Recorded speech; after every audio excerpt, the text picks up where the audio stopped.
लोकमान्य सेवा संघाचे अध्यक्ष आदरणीय मुकुंदराव चितळीजी, कार्याध्यक्ष श्रीमान तारदाळकरजी, उपस्थित सर्व सज्जन आणि माता भगिनी,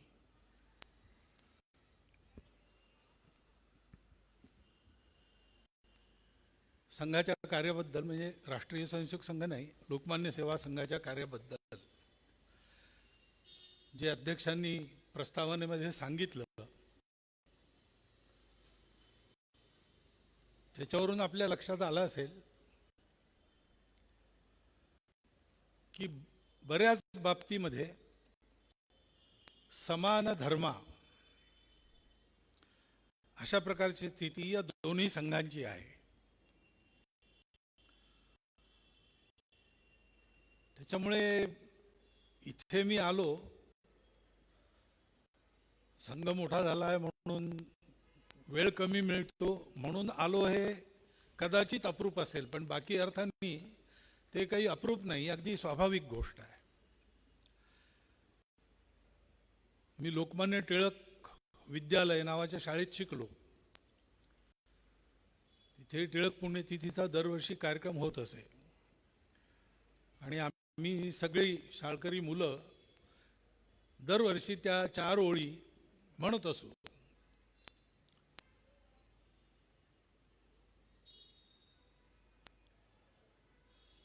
टिळकांच्या बद्दल त्वदीय गुणसंकीर्तन ध्वनी सुरम्य कर्मी पडो, स्वदेश हितचिंतना विण तुझी कथा नावडो, तुझ्या समची आमची तनुही देशकारी पडो. आपल्याला हे माहीत असेल, एखाद वेळेस डॉक्टर एडगेवारांचं चरित्र वाचलं तर त्यात आहे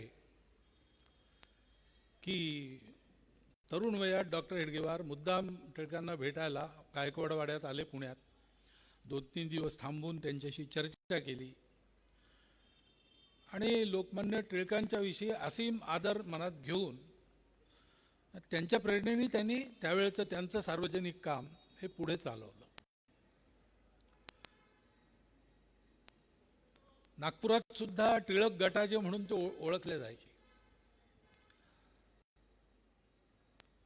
लोकमान्य टिळकांची प्रेरणा ही संघ निर्मात्याच्याही सगळ्या जीवनाच्या मुळाशी कुठेतरी कारणीभूत होती आणि तीच प्रेरणा लोकमान्य सेवा संघाची आहे. समान धर्म या दृष्टीनेच मी इथे उभा आहे. मार्गदर्शन वगैरे करणार नाही मी, कारण समान धर्म असल्यामुळे त्या समान प्रेरणेच्या प्रकाशात जो मार्ग दिसतो तो सगळ्यांना सारखाच दिसतो. त्याच्यामुळे जो अनुभव मला मिळतो सगळीकडे फिरताना, त्याच्या आधारावर काही गोष्टी चिंता न करता मी इथे ठेवणार आहे.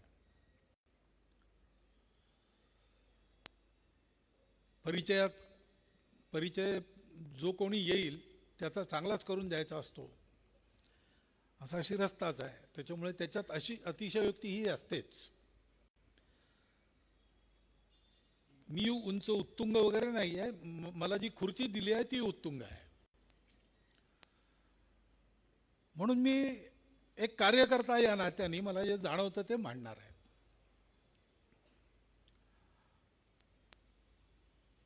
समाजाच्या परिवर्तनात संस्थांची भूमिका.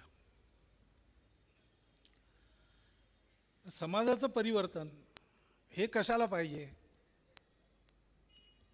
आज आपण हा विचार करणं आणि सांगणं हे दोन्ही आवश्यक आहे. कारण आज आपण सगळ्या गोष्टी आउटसोर्स करतो, सगळ्या गोष्टींचा ठेका देतो. असं होतं. कुणाला तरी समोर करतो आपण, राजकारणात निवडून देतो, अन्य ठिकाणी संस्था असं काम करतात तर त्यांना समर्थन करतो आणि अपेक्षा करतो की सगळी जी कामं आपण सर्वांनी करायला पाहिजेत ती त्यांनी केली पाहिजे. घरासमोर कचरा पडलेला आहे तर आपण कॉर्पोरेशनला शिव्या देऊ, पण आपल्या घरासमोरचा कचरा आपण साफ नाही करणार.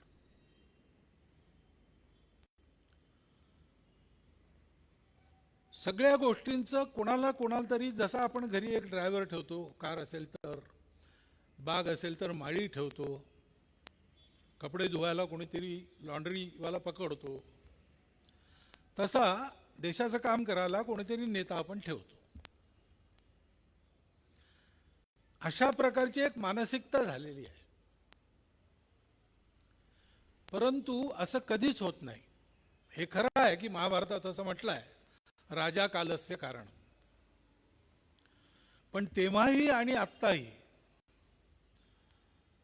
काळाचं कारण जरी राजा असला तरी राजा राजा होतो याला कारण कोण आहे? याला कारण सामान्य माणूस आहे, म्हणजे समाज आहे. आणि त्यामुळे समाजाने ज्याला राजा केलं त्यांनी राज्यकारभार चालवला. हे पूर्वीपासून आहे. समाजाने ज्याकरता त्याला राज्यकारभार हातात दिला त्याकरता त्यांनी तो राबवला नाही, तर समाजाने त्याला पाय उतार सुद्धा केला आहे. सगळ्या जगभर असं आहे. जे प्रगत देश आपण म्हणतो, प्रगत झाले आजही काही आहेत, 3-4 देश जगात सगळ्यात पुढे असलेले देश असं आपण म्हणतो. त्या जागेवर आता भारतही जाणार असं लोक म्हणतात. पण असेही आहेत की जे प्रगत झाले आणि खाली पडले. आपल्या मराठीमध्ये प्रकाशित झालेली एक पुस्तकांची मालिका योजनेने झाली की आपोआप झाली माहीत नाही, पण नाझी भस्मासुराचा उदयास्तपासून तर वोल्गा जेव्हा लाल होतेपर्यंत सगळी जर ती सिरीज वाचली तर आपल्याला अशा देशांच्या उत्थानाचा आणि ज्यांचं झालं त्यांच्या पतनाचा इतिहासही कळतो. त्याच्यामध्ये हे लक्षात येतं की हे उत्थान आणि पतन हे जनतेच्या उत्थान पतनाशी जास्त संबंधित आहे. आणि त्याच्यामुळे जसा समाज असेल तसा राजा. People get the government they deserve, हेही तितकंच खरं आहे. आणि म्हणून देश मोठा व्हायचा असेल तर समाज मोठा झाला पाहिजे. फार पूर्वी मी पुस्तक वाचलं 80च्या दशकात, दी इनक्रेडिबल जपानीज. जपान तेव्हा फार पुढे होता. 2 प्रमुख औद्योगिक शहरं दुसऱ्या महायुद्धात ज्यांची बिचिराग झाली,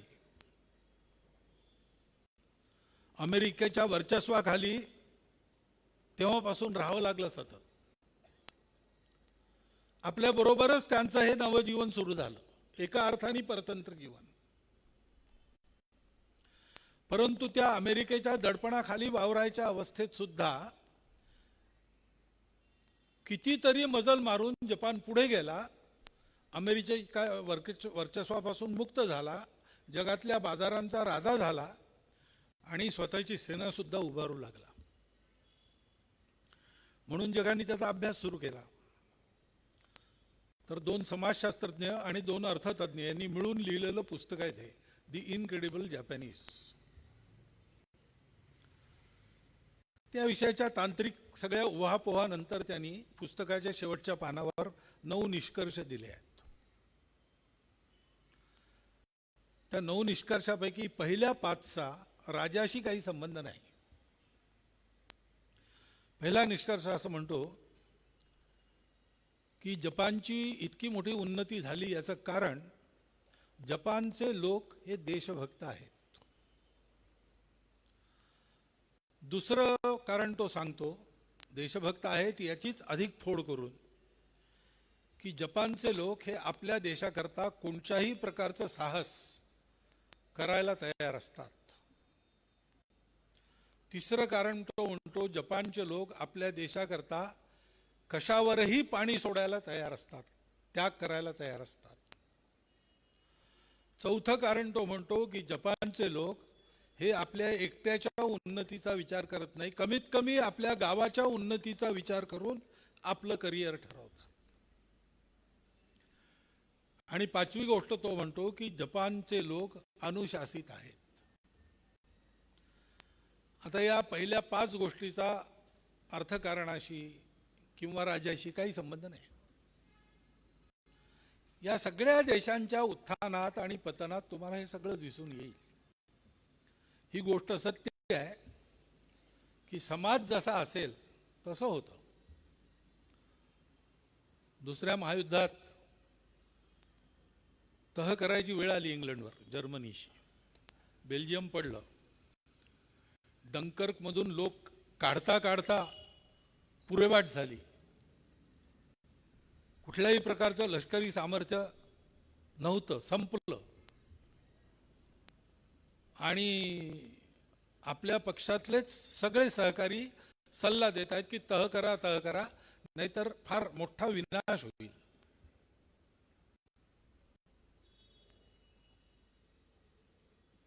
शेवटी चर्चिल नाईलाजानी आपल्या सहकाऱ्यांना म्हटलं त्यांनी की ठीक आहे, तहाचा मसुदा तयार करा. मुसोलिनी मध्यस्थीला तयार आहे, त्यांना कळवा की तुम्ही मध्यस्थी करा.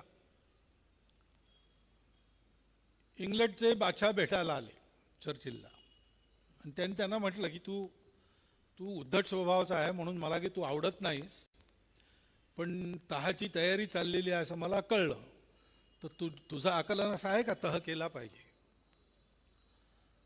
तर चर्चिल म्हणाला की माझ्या आकलनाचा प्रश्न नाही, मी जर तह केला नाही तर मला हे काढून टाकतील, मी पंतप्रधान राहणार नाही.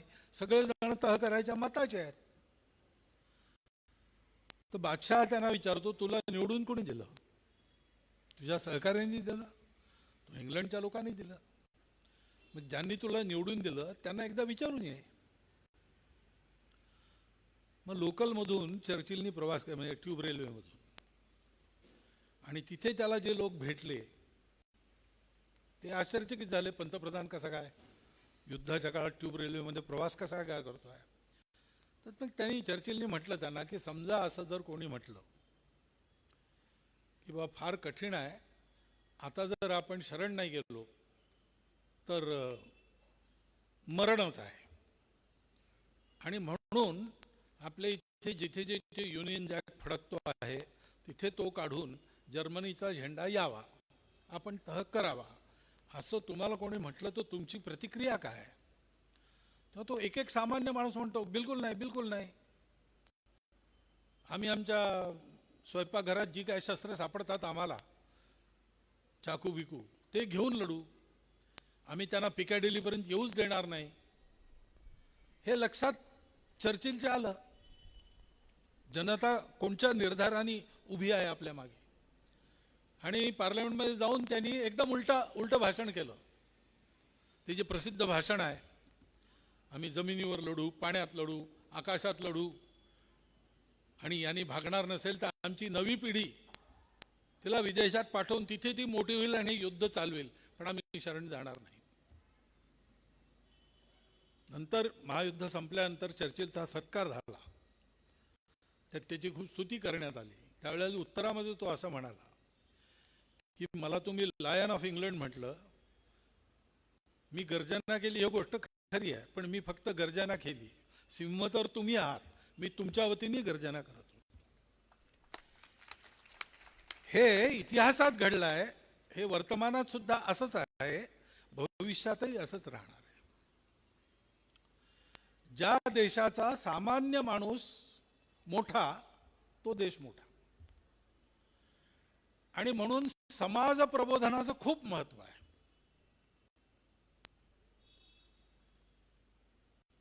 आणि टिळकांची प्रेरणा गीता होती.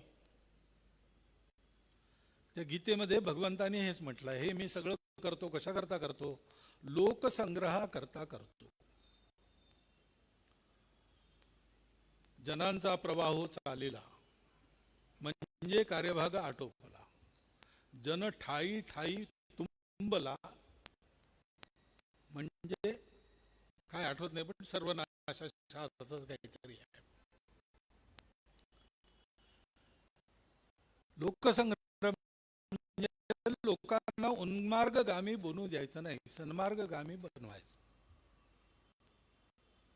लोकांना सन्मार्ग आपणहून कळत नाही, कारण तेवढा विचार करण्याची कुवत नसते. मी आणि माझं कुटुंब एवढ्यापुरतं ते पाहू शकतात, पण सगळा विचार त्यांना करता येत नाही, अशी क्षमता सगळ्यांची नसते.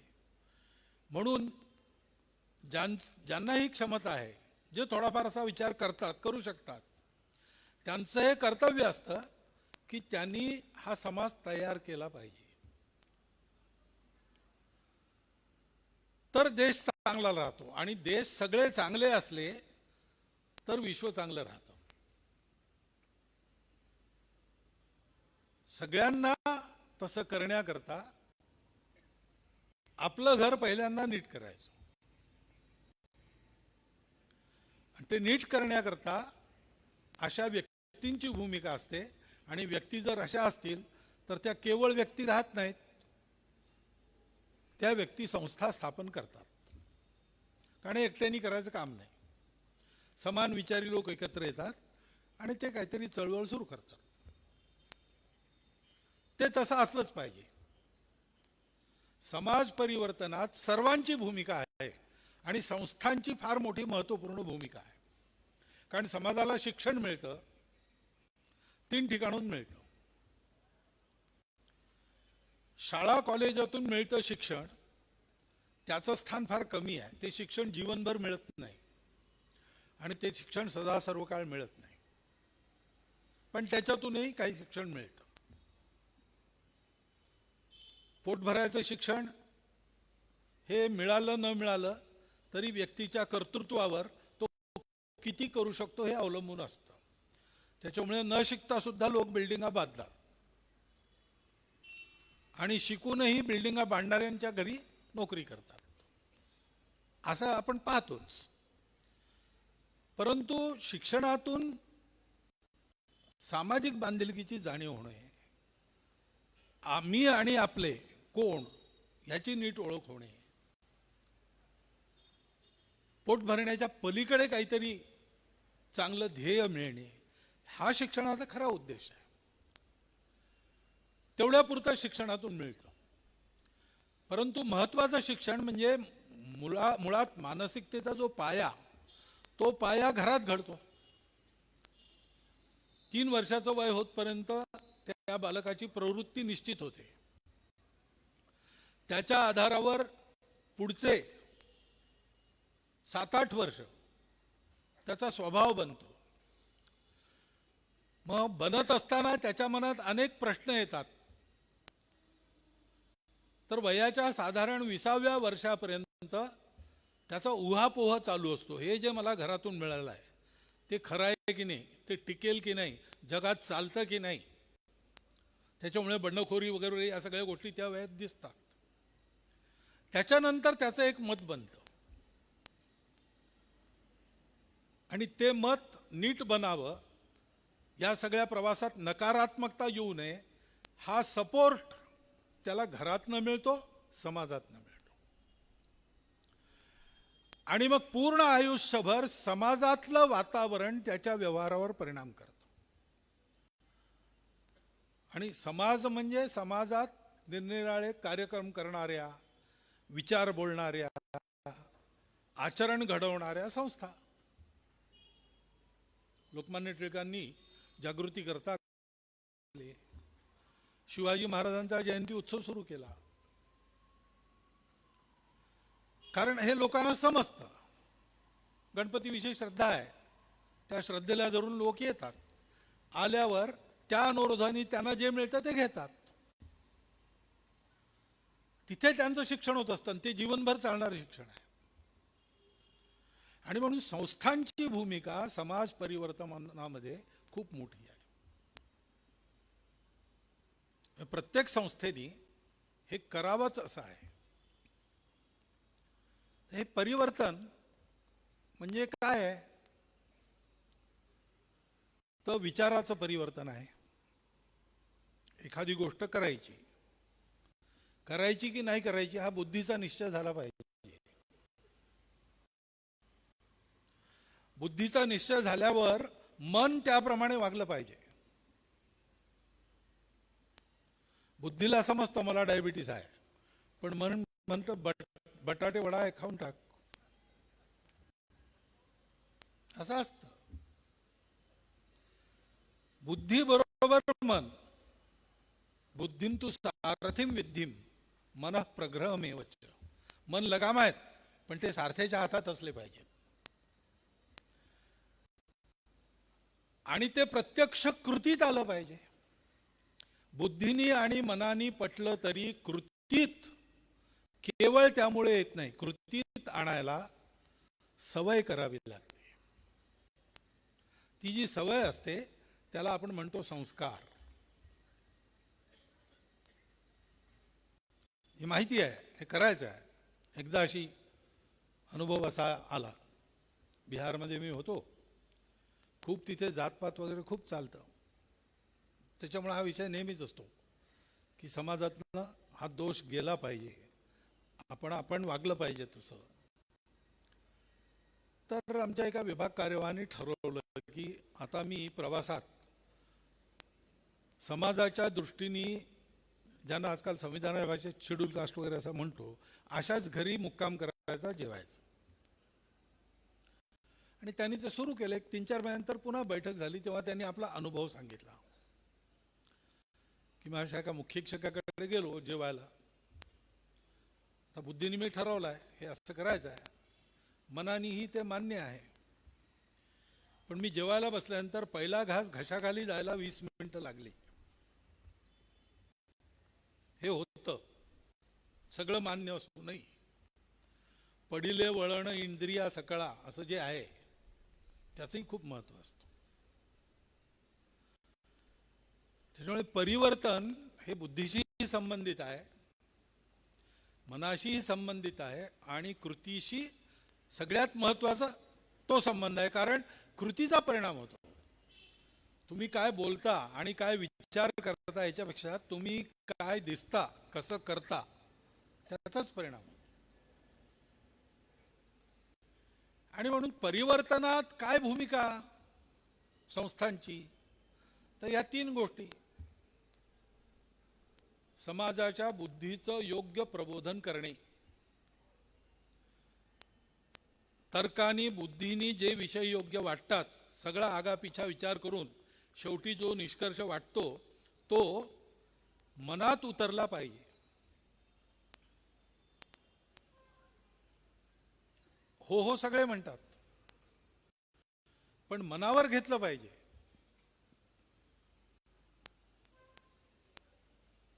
परिवर्तनाचा उपदेश खूप जण करतात, पण स्वतःही वागत नाहीत, असंही होतं. समाजाने देशाकरता त्याग केला पाहिजे, तो हात फिरून इकडे कधीच येत नाही, तो असाच फिरतो. त्याच्यामुळे ते मनावर घेतलं पाहिजे, तशी कृती सुरू झाली पाहिजे. आपण अशी उदाहरणं पाहतो, आजही पाहतो. काही गोष्टींचा परिणाम होतो, लोक आचरण सुरू करतात.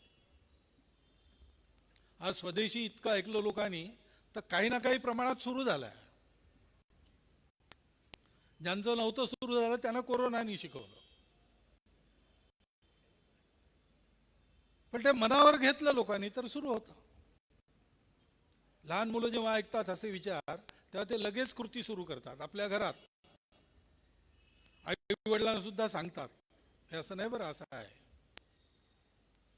कारण मुलांमध्ये एक निश्चल वृत्ती असते, त्यांना बाकी काही काय परिणाम होतील आणि काय भाव पडेल असं काही असा विचार नसतो. ते लगेच योग्य वाटलेले स्वीकार करतात. परंतु समाज हा लहान मुलांचा नसतो ना, करते धरते समाजाचे नागरिक असतात. ते नागरिक सुदैवानी म्हणा किंवा दुर्दैवाने म्हणतात, व्यवहाराचे टक्के टोणपे खाऊन अनुभवी असतात ते. त्याच्यामुळे ते असं म्हणतात, ठीक आहे भाषण ठीक आहे, चांगलं आहे, बरोबर आहे, तुम्ही असंच बोललं पाहिजे आणि असं नेहमी बोलत राहा, समाजाच्या कानावर पडलं पाहिजे, पण करणार नाही. शिवाजी महाराज झाले पाहिजेत, माझ्या घरी नको, अशा प्रकारची एक वृत्ती असते. त्यात काही वाईट नाही, हे स्वाभाविक असतं मनुष्य स्वभावात. याला पार करून ते मनावर घेतील हे पाहावं लागतं. त्याच्याकरता आप्त असणं पाहिजे. समाज कुणाचा ऐकतो? जे बरोबर बोलतात, तर्काने बोलतात, पटेल असं बोलतात त्यांचं ऐकतो, ही गोष्ट खरी आहे, पण केवळ त्यांचं नाही ऐकत. जे जवळ असतात त्यांचं ऐकतो, जे नेहमीचे असतात त्यांचं ऐकतो, ज्यांना रोज पाहतो त्यांच्यावर एक विश्वास असतो, संबंध असतो, त्यांचं ऐकतो. संस्थांकडे हा गुण आपोआप असतो. ते लोकांमध्ये जातात, लोकाश्रयावर संस्था चालवतात, लोकांमध्ये जास्तीत जास्त जायचा प्रयत्न करतात. त्याच्यामुळे लोकांच्या ते नेहमी परिचित असतात. लोकमान्य सेवा संघात हे जास्त सांगायचं कारण नाही, आपली संस्था त्याच पद्धतीने चालते. हा आपला संपर्क जितका जास्त होईल, संपर्क म्हणजे केवळ ते मुंग्यांची रांग चालत असताना इकडून येणारी मुंगी तिकडून येणाऱ्या मुंगीला भेटून काय बोलते माहीत नाही, मध्ये काहीतरी करते निघून जाते, त्याला नाही म्हणत. कॉन्टॅक्ट नाही, संपर्क म्हणजे मनाचा मनाशी संबंध. हा संस्थांचा जुळतो. म्हणून त्या संस्था असाव्यात समाजात, असा प्रयत्न सगळेच करतात. काही कारणाने लंगडी पडायला लागली तर नवीन कार्यकर्ते येतात, त्याला उचलून धरतात, पुढे चालवतात, असं होत असतं. परंतु तिसरी गोष्ट महत्त्वाची ही की त्याचा आचरण हे झालं पाहिजे, आणि त्याकरता उदाहरण आपलं असावं लागतं, आणि हा जवळचा संबंध असावा लागतो. म्हणजे मग न सांगता लोक त्याचं अनुकरण करतात. बाकी आदर्श खूप आहेत समाजात, पण आदर्श दूर वाटतात, ते चांगले वाटतात. मुलांना गोष्टी त्यांच्याच सांगतो आपण, विवेकानंदांची सांगतो, भगतसिंगांची सांगतो, शिवाजी महाराजांची सांगतो. परंतु असा काही विषय निघाला की तुमचा मुलगाही भगतसिंग होईल, तर होते काय, आता मुलगा काय भगतसिंग होणार, तर भगतसिंगांनी जे केलं ते तोच करू जाणे. समाज त्यांची पुण्यतिथी जयंती नीट करेल, पण त्यांच्यासारखं वागावं असं करणार नाही. करायला लागला घरचा मुलगा तर त्याला बांधून ठेवतील. कारण असं एक इंग्रजी वाक्य आहे, ideals are like stars which we can never reach, but we can plot our chart according to them. पण त्या ताऱ्यांच्या प्रकाशात जेव्हा आपण आपला मार्ग पाहतो तेव्हा तो कंटकाकिरण असतो, तर त्याच्यावर चालायचं धैर्य सामान्य माणसाला होणं शक्य नाही. पण त्याच्यासारखा कोणी चालतो आहे, ज्याला तो रोज पाहतो, ज्याच्यावर त्याचा थोडा बहुत विश्वास आहे, आणि तो असा आहे म्हणून काय आम्ही असे असतो, आम्ही ते केलं असतो असं ज्याच्याबद्दल वाटतं, तो जर त्या मार्गावर चालतोय असं दिसलं तर चांगल्या मार्गावर चालायची हिंमत समाज सुद्धा करतो.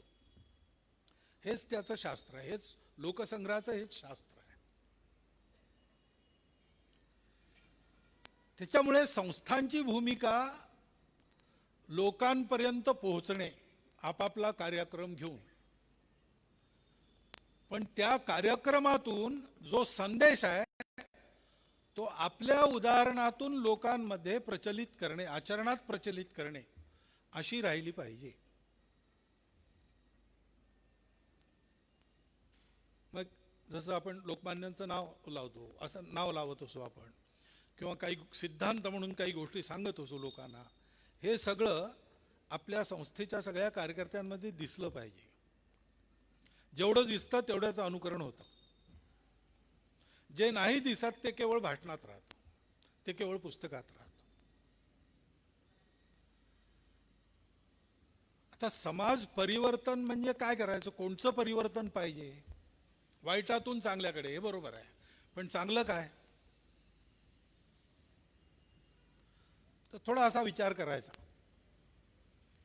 की समाज हा मनुष्यांचा आहे, समाज पशूंचा नाही. पशूंचा समाज असत नाही, कळप असतात, ते मोडतात आणि पुन्हा बनतात, आणि तो कळप केवळ सर्व्हायव्हलचा मामला असतो. आपल्या जगण्याकरता कळप असणं आवश्यक असतं. जितका प्राणी दुर्बल तितका जास्त संख्येत तो एकत्र राहतो, तेव्हा त्याची सुरक्षा होते. कारण पशूंच्या जीवनात जन्म घेतल्यानंतर मरेपर्यंत जगणे एवढाच उद्देश असतो. का जन्म मिळाला, मरायचं कशाला, असं काही त्याला प्रश्न पडत नाही. जन्माला आहे, निसर्गाने भूक दिली आहे, ती तो भागवतो.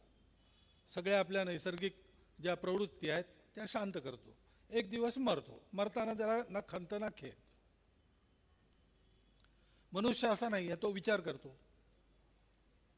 त्याच्यामुळे पशु चारा खाईल तो उद्याला काही गवत बांधून नेणार नाही, पण मनुष्य साठवण करेल.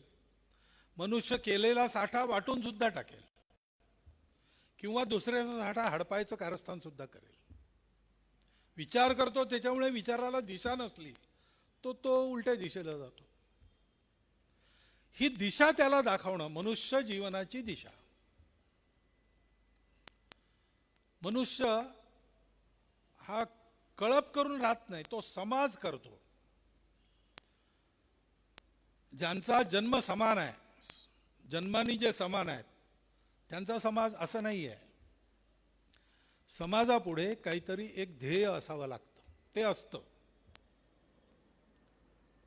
असतं. प्रत्येक समाजाला बाळकडूच मिळालेलं असतं. ते केव्हापासून मिळालं, कुठून मिळालं हे शोधून काढता येईल. परंतु विवेकानंद असं म्हणायचे, प्रत्येक राष्ट्राचं काही ना काही प्रयोजन असतं. ते प्रयोजन संपन्न करण्याकरता त्याचा जन्म असतो.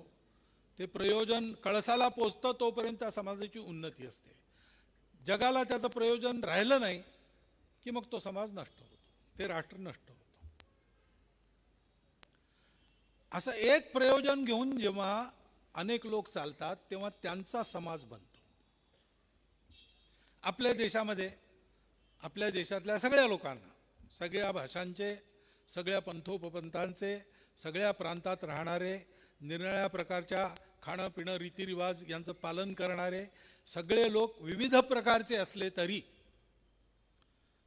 त्यांचं प्रयोजन मात्र एक आहे. आपल्या देशातला मनुष्य, त्याची मान्यता ही आहे, तो तसं करेल न करेल तरी मान्यता हीच आहे, जगायचं कशाला? एकदा सत्य सापडलं पाहिजे, एकदा देव भेटला पाहिजे. उपभोगा करता नाही जगायचं, परोपकार करून जगायचं, ही मान्यता आहे सर्वात. आणि समाज म्हणून एक सामूहिक त्याचं प्रयोजन आपल्याला पूर्वजांनी दिलं आहे. एतद्देश प्रसूतस्य सकाशादग्र जन्मनात स्वम स्वम चरित्रम शिक्षेरन पृथिव्याम सर्व मानवा. सगळ्या जगाला आपल्या जीवनाच्या उदाहरणातून जीवन कसं जगावं हे शिकवायचं. जीवन कशाकरता करायचं, खर्ची घालायचं आणि कसं जगायचं हे वेळोवेळी आपण केलेलं आहे. आज त्याची आवश्यकता उत्पन्न झालेली आहे.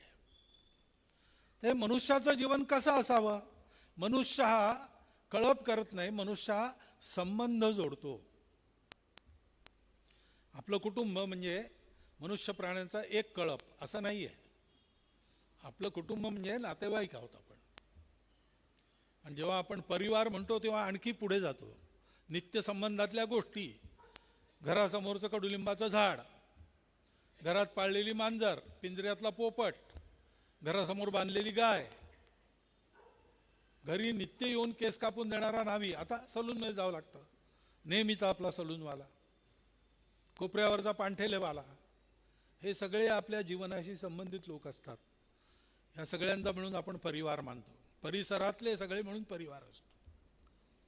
कारण मनुष्य हा स्वार्थाकरता, आपल्या नैसर्गिक भुका भागवण्याकरता कळप करत नाही. तो हे सगळं असेल नसेल तरी संबंध असतो, संबंध कायम राहतो. अरे कसा तुमचा मुलगा तिकडे अमेरिकेत काही येऊन पाहायला तयार नाही, तुम्ही आजारी पडता, तो सुट्टी घेऊन येत नाही, काय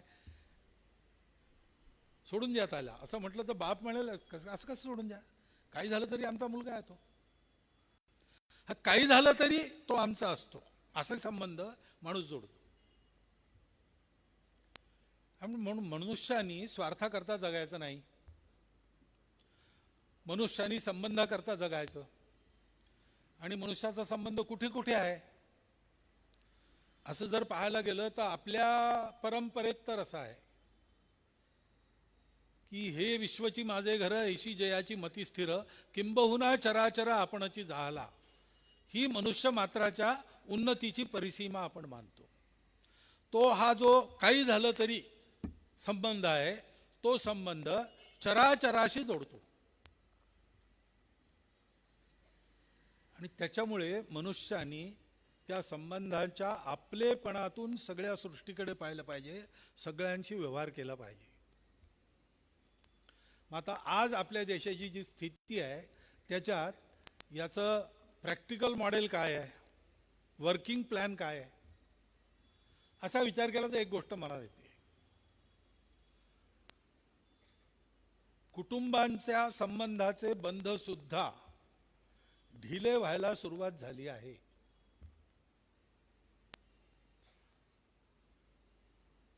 फार टोकाचा जडवाद आपल्याकडे काही वर्ष राबवल्या गेला, रुळवल्या गेला आणि त्याचा परिणाम म्हणून विशेष करून नव्या पिढीमध्ये जडवाद आणि उपभोगवाद यांचं प्राबल्य झाल्यामुळे, शिवाय परिस्थितीमुळे कुटुंबच लहान झाली, त्याच्यामुळे अनेक लोकांच्या कुटुंबात वावरायची सवय नसल्यामुळे इगो मॅनेजमेंटची सवय राहिलेली नाही. आणि आज जी, क्षमा करा पण वास्तविकता ही आहे, सुशिक्षित आणि संपन्न वर्गामध्ये कुटुंबांमध्ये जी विस्कळीतता दिसते ती अशिक्षित आणि विपन्न वर्गात नाही दिसत, कमी दिसते. ती जी दिसते त्याचं कारण हे आहे. त्याच्यामुळे त्याचं प्रबोधन व्हायला पाहिजे. देशात सुद्धा आम्ही पाहतो की आपण सगळे एका देशाचे लोक असून वसुधैव कुटुंबकम इकडे आपण सांगतो G20च्या देशांना, आणि आपण आपल्यामध्ये किती भेद पाळतो. लहान सहान गोष्टी होतात, आपण किती मोठा फरक करतो. आत्ताच 1-2 दिवसात एक भेट झाली. एक तरुण मुलगा, नोकरी करणारा, मुंबईत राहिलेला, इंदोरला राहिलेला, तो तक्रार करत होता, शेजारी बसला होता. तर एका प्रांतात गेला, नोकरीला गेला आणि कार आहे त्याजवळ, त्या कारचा काच फुटला म्हणून गॅरेजमध्ये गेला. त्याला हिंदीत म्हणाला रिपेअर करून दे. त्यांनी वरसुद्धा नाही पाहिलं, इंग्रजीत बोलला, त्याला समजलं नाही. मग यांनी खुणा करून काही सांगितलं. तेव्हा तो त्याला, ज्या गॅरेजवाला जो बोलत नव्हता तो हिंदीत त्याशी बोलला की तुम्ही हिंदी लोक इथे येता, आमची भाषा वगैरे काही शिकत नाही, जोपर्यंत आमच्या भाषेत तुम्ही बोलणार नाही आम्ही तुमच्याशी व्यवहार करणार. ठीक आहे, झालं हो, असं होतं आपल्या देशात, हेही होऊ नये. पण हे झाल्यावर तो काय म्हणतो, तो म्हणतो इकडले सगळे लोक कसेच आहेत. मग हे असेच आहेत म्हटल्यावर आमच्या इथे होळी कशी होते आणि तुमच्या इथे काहीच होत नाही. आपण नाही होत, तिथे दुसरं काहीतरी होतं ते तुमच्या इथे होत नाही. पण ते सुद्धा आपल्याला लक्षात येत. म्हणजे आपली दृष्टी तू माझ्यापेक्षा कसा वेगळा आहेस हीच होती. आपलेपणाची दृष्टी अशी नसते. तू कसाही असला तरी पहिल्यांदा माझा आहेस ही आपलेपणाची दृष्टी असते. ही आपल्या देशाच्या व्यवहारातही दिसत नाही. आणि म्हणून या आपलेपणाच्या व्यवहाराच्या दृष्टीने हे 3 परीघ जे आहेत, आपला संपूर्ण समाज, आपण आणि आपलं कुटुंब, आणि आपण दोन्ही म्हणजे समाज आणि कुटुंब ज्यात वावरतोय ती आपली सृष्टी, यांच्यामधला हा आपलेपणा वाढण्याची जरूर आहे. त्याकरता काही करण्याची जरूर आहे. आपण जे कार्यक्रम करतो त्याच्यातून हा आपलेपणा साधला पाहिजे. आम्ही संघात काय करतो, समरसता अशी एक गतिविधी चालते. ती या आपलेपणाचा प्रचार बौद्धिक दृष्टीने करते वगैरे वगैरे. पण स्वयंसेवकांना आम्ही म्हणतो की ते गतिविधीची कामं आहेत, पण आचरणात्मक भाग आपला सर्वांचा आहे. तो आचरणात्मक भाग काय आहे, आपलेपणा जर आहे तर माझ्या क्षेत्रामध्ये जितक्या प्रकारचे भारतीय राहतात, आम्ही सगळ्या भारतीयांना एकच आणि आपलेच मानतो, पण जग त्यांना वेगवेगळ्या दृष्टीने पाहतं. भाषा, प्रांत, जाती, मत वगैरे वगैरे वगैरे सगळं. जितक्या प्रकारचे भारतीय आमच्या संचाराच्या क्षेत्रात राहतात तितक्या प्रकारच्या भारतीयांमधून माझे स्वतःचे मित्र असले पाहिजेत, माझ्या कुटुंबाची मित्र कुटुंब असली पाहिजे, त्यांच्याकडे माझं जाणं येणं असलं पाहिजे, माझ्याकडे त्यांचं जाणं येणं असलं पाहिजे. आणि सामान्य मित्रांचं आणि मित्र कुटुंबांचं आपसात जे वागणं जसं चालतं, उठण्या बसण्याचे जे व्यवहार चालतात व्यक्तिगत आणि सार्वजनिक, ते सगळे आमच्यात होत असले पाहिजेत. हे पुढे जाऊन करायची जरूर, हे आपोआप होणार नाही.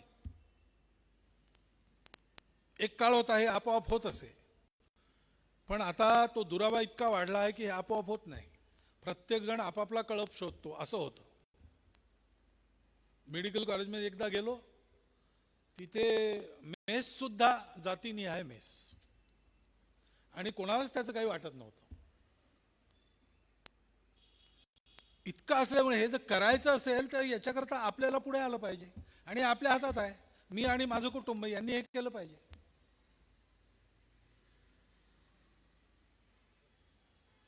मी आणि माझं कुटुंब, कुटुंबातला हा संस्कार आपलेपणाचा, त्याच्याकरता काय करायचं तर संवाद करायचा. आजकाल तर बोलणंच बंद झालं ना कुटुंबात. बाहेरचा माणूस आला, या या बसा बसा, चहा घेता का, साखर हवी का, मग मग तोही आपला मोबाईल काढून बसतो, हाही आपला मोबाईल काढून बसतो. मुलं शाळेतून येतात, टीव्ही समोर कार्टून किंवा आपला मोबाईल काढून त्यात काही पाहतात. प्रत्येकाजवळ आहे. आई वडील ऑफिसातून येतात, आपापल्या मोबाईलवर. आपसात बोलणंच बंद. कोण काय करतो आहे एकाचा दुसऱ्याला काही खबरबात पत्ता काही नाही. जेव्हा एखादा झटका बसतो तेव्हा लक्षात येते की असं असं चालू आहे. त्याचे किती भयंकर परिणाम होतात. जेव्हा उघडकीला येतं तेव्हा ते संकट किती मोठं झालेलं असतं. मग आठवड्यातून एक दिवस सगळ्यांनी जेवणाची वेळ संध्याकाळची ठरवायची आणि सगळ्यांनी यायचं त्या दिवशी. आणि आपलं कुटुंब म्हणजे केवळ फक्त आपण नाही. मी मोहन आहे, पण केवळ मोहन नाही, भागवत आहे. मग केवळ मोहन भागवत, मोहन मधुकरराव भागवत आहे. ही सगळी माझी जी परंपरा आहे ती माझ्या ओळखीचा एक भाग आहे. त्याच्यामुळे एकत्र यायचं, आपल्या श्रद्धेनुसार जी श्रद्धा चालत आलेली आहे, भजन पूजन जे काय असेल ते करायचं. घरी बनवलेलं जेवण त्या दिवशी करायचं, त्याच्यातली कोणताही दोष न काढता. दोष उरू द्यायचा नाही, असला तर सहन करायचा.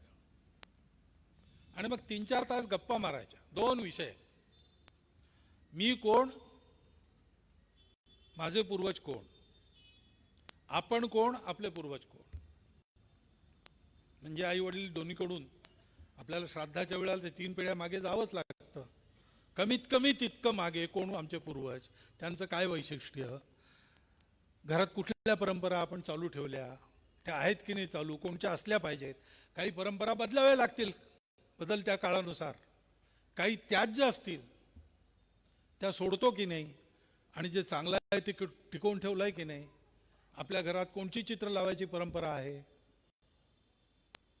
जी चित्र लावू तसं आपण होऊ ना, ते नीट आहे की नाही. अशा अनेक गोष्टींवर संवाद करायचा. नियम सांगायचे नाहीत, असं करा म्हणायचं नाही. नवी पिढी प्रश्न विचारेल, त्या शंका समाधान करायचं.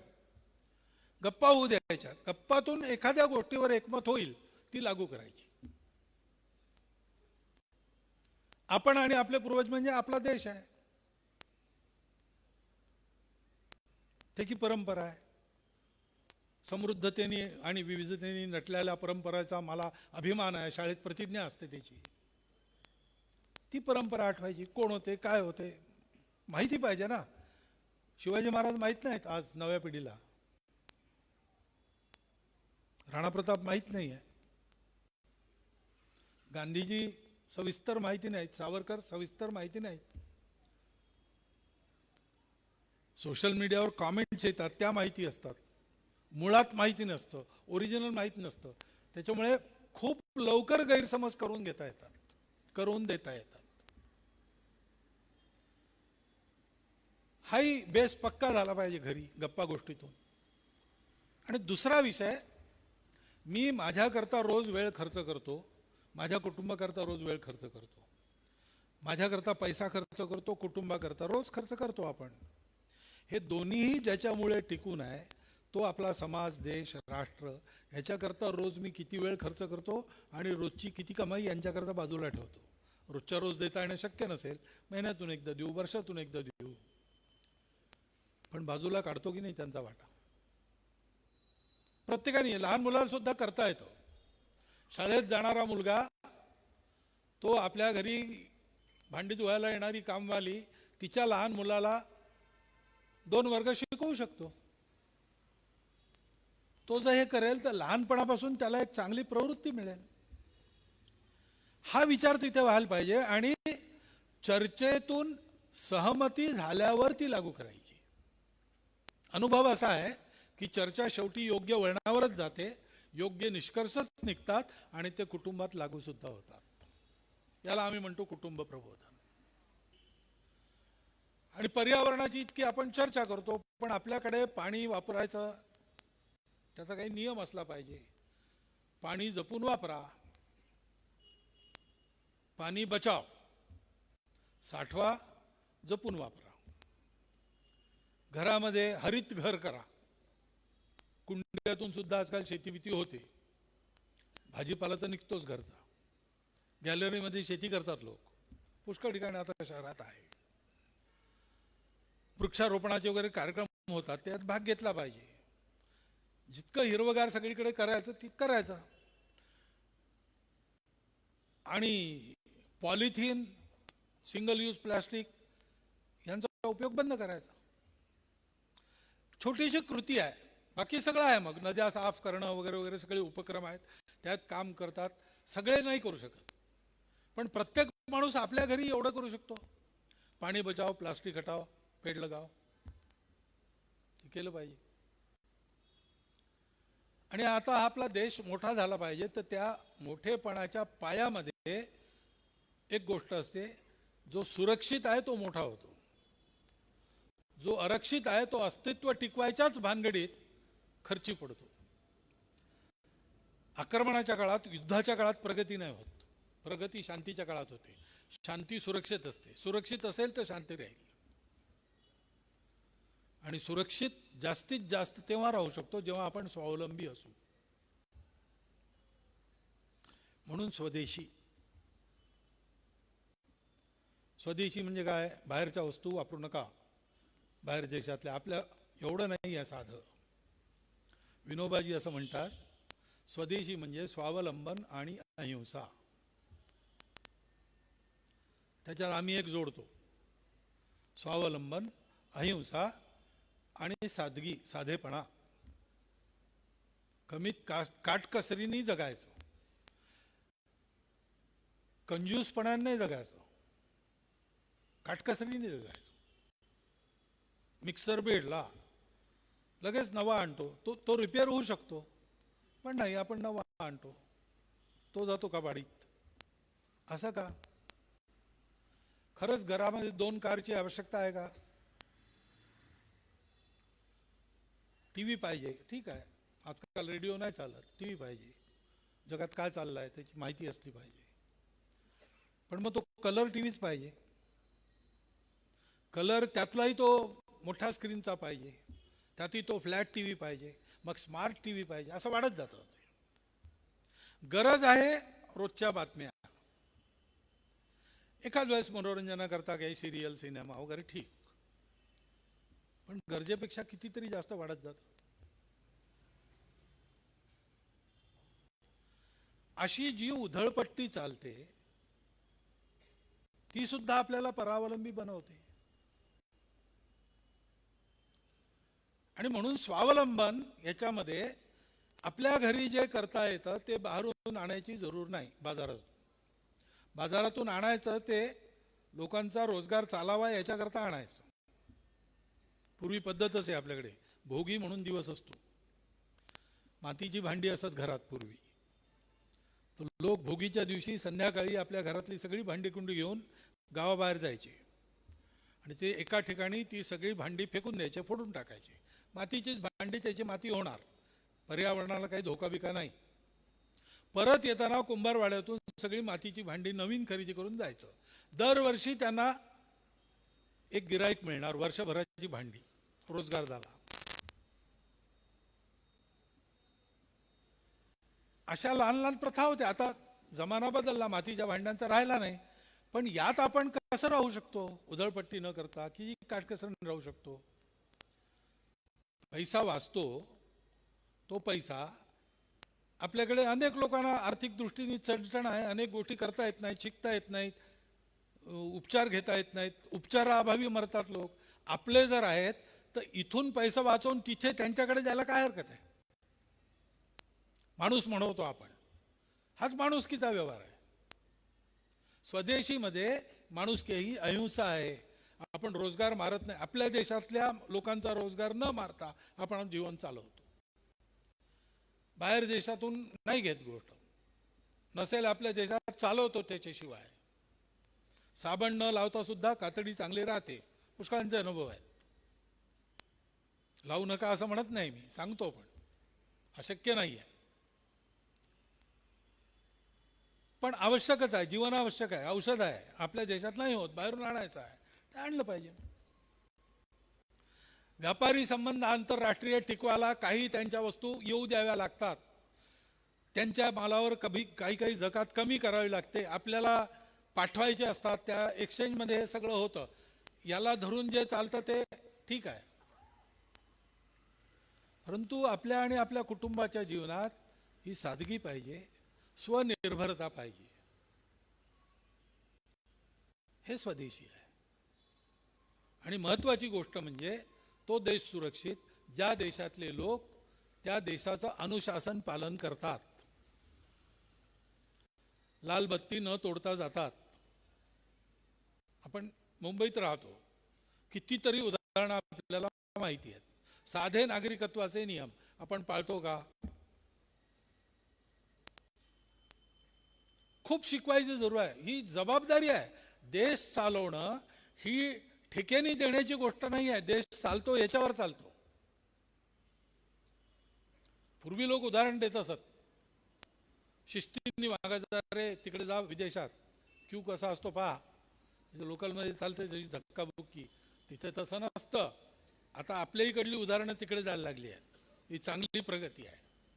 पण रोजच्या जीवनात सामान्य माणूस सुद्धा या जबाबदारीने वागतो का?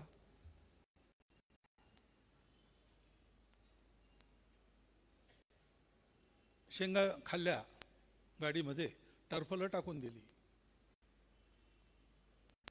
ऊस खाल्ला, एक जपानी बाई बसली होती मुलाला घेऊन आपल्या इथल्या गाडीत, आणि ऊस आणला आणि ऊस खाल्ला. तर तिने ते त्याच्या ऊसाच्या तराट्या पहिल्यांदा सोलल्या, त्याची एक आकर्षक वस्तू बनवली, मुलाला खेळणं म्हणून दिली, आणि चावून चोथा झाले ते सगळं गोळा करून एका पेपर बॅगमध्ये बसून ती वाट पाहते आहे. स्टेशनावर गाडी थांबल्यावर डस्टबिन दिसत आहे का कुठे.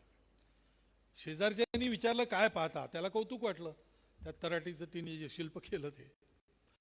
तर ती म्हणाली की हे टाकायचं कुठे, कचरा आहे, फेकून द्या ना. म्हणून नाही, असं कसं.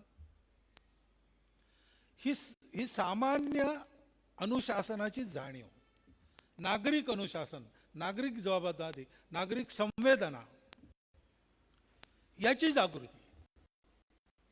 चांगला माणूस होणं म्हणजे काय? या 5 गोष्टी आहेत. आणखीनही असतील, याच 5 असल्या पाहिजे असंही नाही. पण आम्ही आता संघात असं म्हणतो की या 5 गोष्टीवर आपण जरा केंद्रित होऊ. आपल्या स्वयंसेवकांचं उदाहरण, त्याच्या आधाराने समाजात परिवर्तन. संस्थांना हे करायला पाहिजे. संस्था आपापला कार्यक्रम घेऊन, काही असे आपापले विषय निवडून, ज्याच्यामुळे आपल्या देशातला सामान्य माणूस हा योग्य माणूस बनेल, चांगला माणूस बनेल. त्याकरता त्या कार्यक्रमांच्या द्वारे त्याच्या नित्य संपर्कात राहून आपल्या उदाहरणाने, प्रबोधनाने आणि वारंवार आळवणीने मन बनवायचं आहे. म्हणून लोकाराधन ज्याला म्हणतात ते करून या प्रकारचं परिवर्तन घडवेल. ही सदा सर्वदा सर्व समाजांमध्ये प्रत्येक संस्थेची जबाबदारी असते. कारण संस्था ही नेहमी सार्वजनिक असते. सेवा करणारी संस्था किंवा पैसा मिळवून देणारी संस्था, या सगळ्या सामान्य लोकांशी संबंधित संस्था असतात. त्यांचं एक कर्तव्य आहे. हे संस्था जीवन आपलं कर्तव्य जेव्हा नीट पार पाडतं तेव्हा 24 तासात जे वातावरण प्रत्येक माणसाला मिळालं पाहिजे ते वातावरण सगळ्या देशात उभं राहतं. टिळकांच्या काळात अशा अनेक संस्था होत्या आणि प्रत्येक जण देशाच्या स्वातंत्र्याकरता जागृती हा विषय घेऊन काही ना काही करत होता. दोनच, समाज सुधार आणि देशाचं स्वातंत्र्य, दोन धारा होत्या. त्याला घेऊन सगळे काही ना काही करत. गणेशोत्सवात गाणी तीच, नाटकातली पद्धत तीच, कथानक तीच. किती मोठं काम झालं. टिळकांसारख्या नेत्यांनी तर केलीच जागृती, पण केवळ त्यांनी केली असं नाही. या सगळ्या लोकांनी हातभार लावला आणि या सगळ्यांच्या काठ्या लागल्या तेव्हा तो आपल्या देशाच्या स्वतंत्रतेचा गोवर्धन उंच उभारला गेला. सगळ्यांनी काठ्या लावला तेव्हा भगवंताची उंगली त्याला लागली. आज अशा प्रकारच्या उद्यमाची जरूर असल्यामुळे संस्थांनी सामाजिक परिवर्तनाच्या या कार्यात आपापले विषय निवडून, मी 5 वानगी दाखल सांगितले, असं आणखीनही विचार होऊ शकतो. याही विषयात आपण काही करू शकता. परंतु असे विषय निवडून समाजामध्ये आचरणाचं परिवर्तन हृदय पालटामुळे होईल. आचरणाचं परिवर्तन पोलीस उभा असेल तरी होतं. आचरणाचं परिवर्तन ईडीची धाड पडू नये म्हणूनही होतं. ते नको आहे. मनापासून झालं पाहिजे आणि बुद्धीने समजून झालं पाहिजे. तो करतो म्हणून नाही, विवेकाने झालं पाहिजे. असं परिवर्तन घडवायची भूमिका ही प्रत्येक सामाजिक संस्थेची आज जबाबदारी आहे असं मला वाटतं. पाहताना अनुभव येतो की बऱ्याच संस्था हे काम करतात, पण सगळ्यांनी केलं तर हे परिवर्तन फार लवकर घडून येईल. फार लवकर आपल्या देशाचं आणि जगाचं नष्टचर्य संपून प्रगतीचे दिवस सगळ्यांनाच सुखलाभ होतील. असा संस्था चांगली असणे, समाजाचं चांगलं काम करणे, जगाचं कल्याण करणे, असे एका दगडात 3 पक्षी मारणारा हा उपाय मला वाटतो. आणि म्हणून आपल्या चिंतनाकरता तो मी आपल्यासमोर मांडलेला आहे. थोडंसं लांबलं भाषण, पण आपण न कंटाळता ऐकून घेतलं असं इथून पाहिल्यावर वाटतं. त्याबद्दल धन्यवाद. नमस्कार.